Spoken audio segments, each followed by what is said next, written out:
Hello and welcome. My name is Celine and I'm finally back with a knitting podcast episode. I feel like the last podcast I filmed dates back to like a month ago, so it's definitely time for me to sit down and take you guys through my finished objects, my works in progress, and my yarn acquisitions from the past couple of weeks.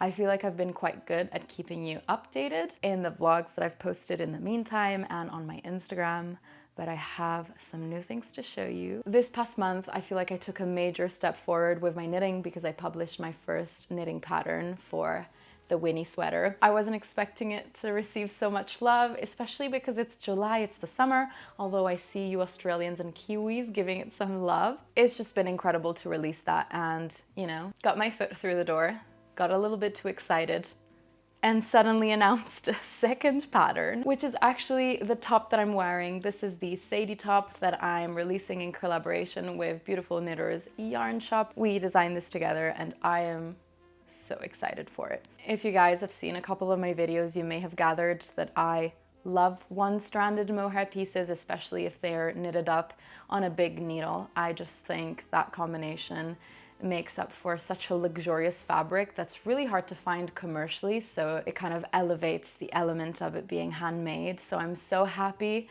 that a one-stranded open gauge piece is in my repertoire. I think the Sadie top is so elegant and dainty. It makes me feel like a little fairy when I wear it, especially in the shade. It's knitted top down seamlessly with a contiguous saddle shoulder construction, which is my favorite. We made the saddle a little bit thicker, which I absolutely love the detail of. And then obviously the sleeves are roomy because they just must be. It's designed to have approximately 20 centimeters of positive ease, which may sound like a lot, but obviously it's made in a transparent fabric, which means that you can see your body beneath it. So it creates this gorgeous juxtaposition of this drapey veil against the shape of your body. I think it's super feminine and very classy. It's also a perfect transitional piece from summer to autumn and also from winter to spring. So yeah, I just randomly announced it on my Instagram a couple days ago and the test knit began yesterday. And the pattern will be released around the 5th of August, give or take, depending on how many edits we have to include. It's just been so fun to design this with Karen, and I'm so happy about the Sadie top. All right, so it's time for me to head into my finished objects, or finished object, for this episode, which you may have seen in a previous vlog that I finished, the Love Letter top by Cutest. However, I realized that I didn't touch upon a lot of things that I really want to mention. This piece was like a lace study to me. The designer created it as a love letter to lace, and the amount and diversity of motifs in here is so impressive. Isn't it crazy that you just read some charts and then this happens?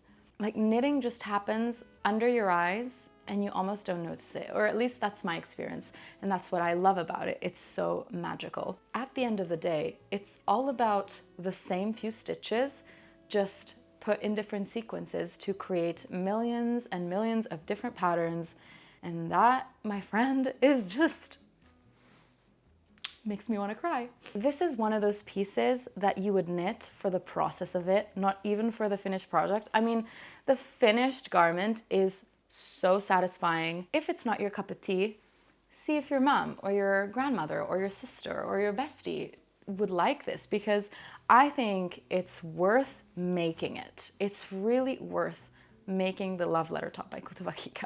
My favorite features on this design are let's call it the side seam. It's not a side seam because it's all knitted in the round, but it kind of mimics that effect and it divides the front and back panel. So yeah, there's this really pretty eyelet border below the arms. I love that feature. It's so beautiful.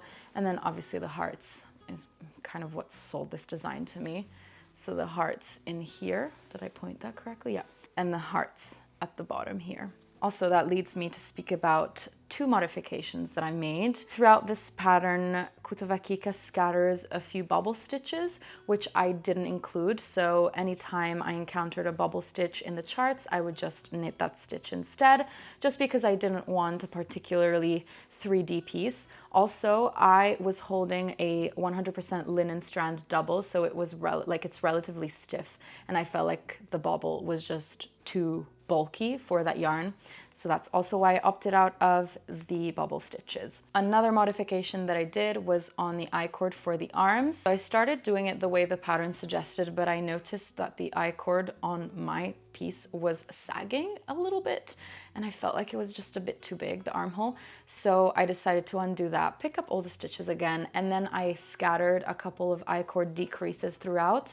So the decreases are basically knitting 3 through the back loop instead of 2. And as you can see, it's nice and non-saggy. I feel like the armhole depth is perfect and exactly what I was after, so that was great. In my case, those decreases really helped. But then when I see the sample from the designer, it looks like this, it looks perfect. So I don't know, maybe it was just my issue. Also, it was a little bit of a nightmare to work the I-cord. It was just never ending on 2.5 millimeters or something like that, something incredibly small. It was just really tough, especially when I was doing those decreases. Like knitting 3 through the back loop was a task. I was so over it. The yarn that I used for this is Lino 100% by Katia in the shade 38. And a couple of people really enjoyed this shade and told me in the comments of my previous videos that they couldn't find that color on the website. And yet, it's not there for some reason, which is so frustrating because I think it's the most beautiful shade. So I'm not really sure what's happening there. I think it's just not available in some countries. I'm pretty sure Katia is a Spanish yarn brand. So if you visit Spain and are able to find some resellers, they might have it. I bought it from La Lana, which is in northern Italy. But yes, I'll be on the lookout for other similar yarns in the same shade, and I'll let you guys know if I find a good substitute for this because it is beautiful. All right, it's time to show you my works in progress. I'm gonna show you the first one, which I'm so excited for. But first, let me mention my new project bag. I received probably the best package ever from the Knitting Swan. Tao messaged me and told me about her small business and how she designs these. These are all handmade, which honestly I can't fathom. I've never tried sewing, but this, I just like can't believe these are handmade. It's incredible. And she also popped in a little needle case. You can also put your crochet hooks in here. I swear this cherry pattern screams my name. And here's the thing. The day she messaged me about these, do you want to see what t-shirt I was wearing? I brought it here because this is just like destiny, you know?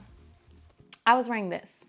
It has little cherries on it. It's literally the same motif. So I've had this cropped tee, this mini tee, for years and years and years. And your girl loves pasta al sugo. And one day I was eating and I got some sugo on this tea, and I don't know, it was like bionic tomato sauce or something, because I've obviously washed this in the years after this happened 100 times and there's still a stain. Despite that, I have never gotten rid of this because I love it. It's such a cute little tee, so I still wear it at home. But yeah, the day she messaged me, I was wearing this and I said, me. This bag is so beautiful, down to even the drawstring. It's like this really pretty cord. It feels so luxurious. It's super thick. It's a quilted fabric. You can feel it's nice and sturdy because it's got all the layers. It's got inner lining, and then there are pockets all around the inside of the bag. You see? So pockets like that one are all around it. And then it holds so much. So in there right now is a cardigan, and I could easily fit a second sweater. And when the drawstring is pulled, it doesn't even look that massive. I'm also very excited to transfer all my needles in this little case. So yeah, thank you Tao for sending these. I love them so much. You have no idea. So yeah, I'll link the products down below in case you want to check them out. But anyways, what I have in here is my cashmere cardigan. This is inspired by the Maggie cardigan by Petite Knit. I'm not going to talk too much about this because I'm making a whole project vlog dedicated to this piece. I am following the instructions, and then the numbers are all different. So I just cast it on the same amount of stitches that Petite Knit recommends, and then I followed the instructions, but all the repetitions were based off of me trying it on as I go, and that's the beauty of knitting top down seamlessly, is that you can try as you go. The reason why I'm modifying the pattern is because I wanted a completely different gauge, despite me using the same fiber as she uses in her sample. I really wanted a looser gauge to give the cashmere space to really bloom. The finished piece will look like the Maggie cardigan because those are the design features that I'm including. Obviously I have long sleeves. However, the fit might be a little bit different, and also the drape will look slightly different and less stiff just because I went for a more open gauge. While I was making this, I came up with the idea that at some point I could film a how to modify a knitting pattern video. I feel like for beginners especially can be quite daunting. So let me know in the comments if you'd enjoy this sort of video, and if you would, I will make it. So yeah, I'm quite close to finishing. So I almost finished the first arm. I'm literally on the ribbing for the body, but I didn't cast off because I wasn't sure I was going to have enough yarn. I have 10 skeins in total. I'm not going to cast this off until I've knitted the last sleeve. I mean, the second sleeve, not the last sleeve. I wish I had 4 arms so I could do more things at the same time. I cannot wait to wear this with my dark wash denim jeans and some cute little flats and a shoulder bag. It's honestly such a vibe. So stay tuned for the project vlog for this. I'm so grateful to Karen from Beautiful Knitters for sponsoring the yarn. I am so blessed to be working with this cashmere. So the next work in progress is the festival dress from Petite Knit that I am knitting for Samia, who is my cousin's baby. She's going to turn 1 in August. So yeah, just working away on the yoke. I'm using Sandnes Sunday in the Petite Knit shade. Let's see if I can go off by memory. I feel like it's 1012. Honestly, if that's correct, I'm so impressed with myself because I have the worst memory. I'm literally Dory. I've been having a great time knitting this up. Obviously, I love a double folded collar. I've also found super fun making these colorful stripes. You work the stripes over 2 rounds. The first is on the right side and the second is on the wrong side, which is really cool. I really, really love the colors that Petite Knit used for one of the samples, so I'm gonna try and follow those and recreate it, I think. It's just such a good selection. It's great that you can use yarn from your stash to create the stripes, you know? Like the odd bits of yarn that you're just like, what am I gonna use those for? This is that project. I'm working this on 3.5mm needles, which is obviously small. However, I feel like it's working up relatively fast. Now that's the case for the yoke. I'm not sure what's gonna happen once I reach the skirt part of the dress, but for now, it's been relatively swift. It's great to have the stripes to break up from the monotony of the stockinette. And yeah, so far so good. The only thing that I've noticed is that the fabric just under the collar is a bit crinkled due to the line of increases as well as the short rows. I'm not sure if it's the yarn. It may be something that goes away once I block it, but as you can see, it creates this sort of crinkle situation, which honestly, I'm not too fussed about. I'm not sure. We'll see how it goes, but I still thought I would point that out. Also, just to add to the fun, I'm using my balloon dog stitch marker, which is super cute. I do love a knitting accessory. I didn't think I'd be that girl, but I am. By the way, both colorful stripes that I've got on here so far are Drops Saffron, in case you're wondering. The next work in progress is a sample of the Sadie top. So the sample that I'm wearing was actually knitted by Karen by Beautiful Knitters. So I'm just making my own light version. And I'm using some mohair that I had in stash. So this is the Debbie Bliss Angel mohair. It is the color 15001, which is a warm cream shade. And this is 76% mohair and 24% silk. It's not the most luxurious mohair. It's definitely not as nice as this one. The main thing that bothers me a tiny bit is that the fluff on the strand is not evenly distributed, so it's a bit uneven, and that creates a little bit of an uneven stitch. But I feel like once I block it, once I wear it, it won't be too noticeable, I'm pretty sure. At the end of the day, I'm happy I'm going through my stash. That's what truly makes me happy. So yeah, I'm just creating the Sadie top and it's super fast. It's knitted on 6.5mm needles, although depending on your tension, you may size up. I'm noticing that the testers that are working on it right now, some are sizing up. So, you know, super quick project. You also don't need many skeins of mohair at all. For a size small, you need like 2.5 more or less. We still have to calculate the exact yardage needed for all the sizes, but I think for the biggest size, you don't need more than 5 skeins of mohair. So that's pretty great. I have just separated the body and sleeve stitches, and yeah, I'll keep you guys posted and show you the finished project on my Instagram for sure, and in my next couple videos. Those were my works in progress. Now on to yarn acquisitions. So in June, I went to Spain. I filmed a vlog. You may have seen that I visited Vegan Knits in Estepona, and I bought some yarn. So I got their plain yarn, that's what it's called. It's 100% cotton. It's a lace weight, so there are 425 meters in 50 grams, and they recommend a 2.5 or 3.5 millimeter needle for this. I loved the strand structure. It's so peculiar. Reminds me of the Issey Japanese cotton if you've ever seen it or tried it yourself. It's like a flat strand, and it's this beautiful buttery shade that she dyed with gualda, which is wildflower. And I just love that she dyes all her fibers with plants and flowers. It's just my dream life. This shade is called Ines, and I'm so happy I picked it on my Spain trip. It's just the perfect fiber that represents summer, I think. It will be so, so nice. In fact, I'm thinking, oh my goodness, I just had an idea. Think about the Sadie top with this. It's so perfect for the Sadie top. I'm not sure why I didn't think of that before. Who knows, this might be something that I get to later on in the year. To be honest, I have so much yarn in my yarn stash. It's kind of overwhelming.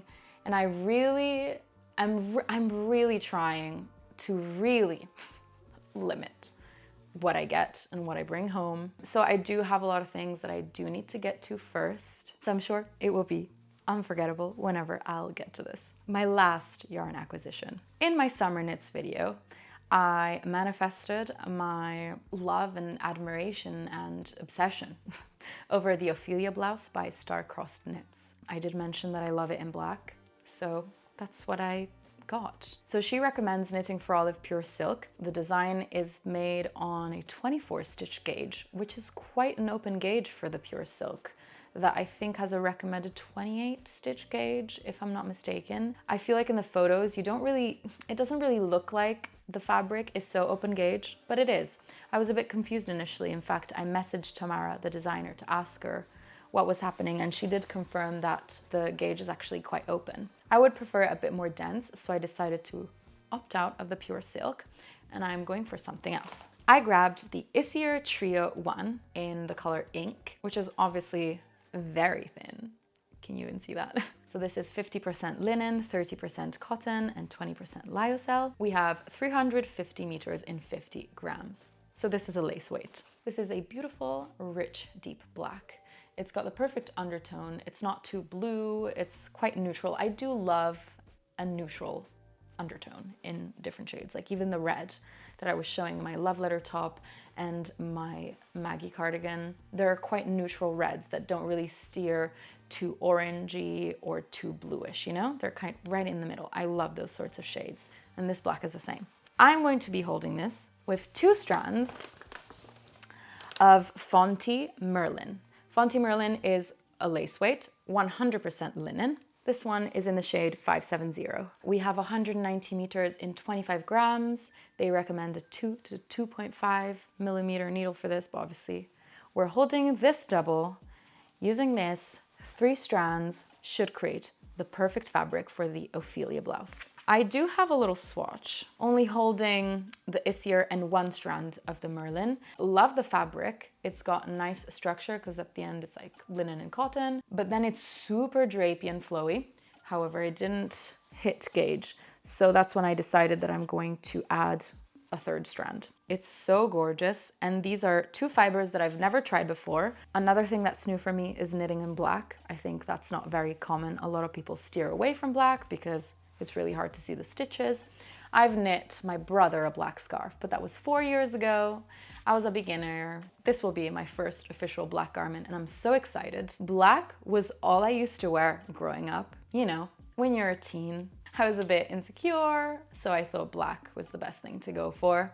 And then in the last couple years, I've not really been wearing much black. Sure, I'll put like a black top, but the few times that I'll put on a full black outfit, I feel so strange, or it's just very unusual to see myself in full black. It's just funny to think that that's all I used to wear like 5 years ago. But yeah, I feel like the Ophelia blouse in black is so dainty and gorgeous. It's gorgeous. I do love the fact that there are those lace borders, so despite it being black, you're gonna be able to see the stitch, which I think that's also why a lot of knitters don't go for black, is that you don't really see the stitch. I cannot wait, and I really hope I'll be able to finish it before the end of August. I mean, it's not like it's that warm here in the UK anyway, so I wouldn't be able to wear it much for now, but hopefully August is gonna be a bit warmer. I guess we'll see what happens. I think I went through everything. My new staple question at the end of my videos now is, let me know what's on your needles. I am very curious to know. In fact, asking you questions and reading your responses under my videos is my favorite thing ever. It's just so heartwarming to know that we're building a little community in the comment section of my channel. I love sharing all of this with you guys, so it's so nice to see it come back to me as well, and obviously between you in the comment section. So another question I'll ask you today is, what is your knitting dream? Interpret that as you like. Just let me know what it is. Also, tell me what piece you've knitted that you're the most proud of. I could go on and on. In fact, let me know whatever you like in the comments. But yeah, as always, I thank you so much for sticking to the end of the video. I'll leave my Instagram on the screen in case you'd like to follow my creations more in real time. And for now, I'll say goodbye, and I hope to see you in the next video.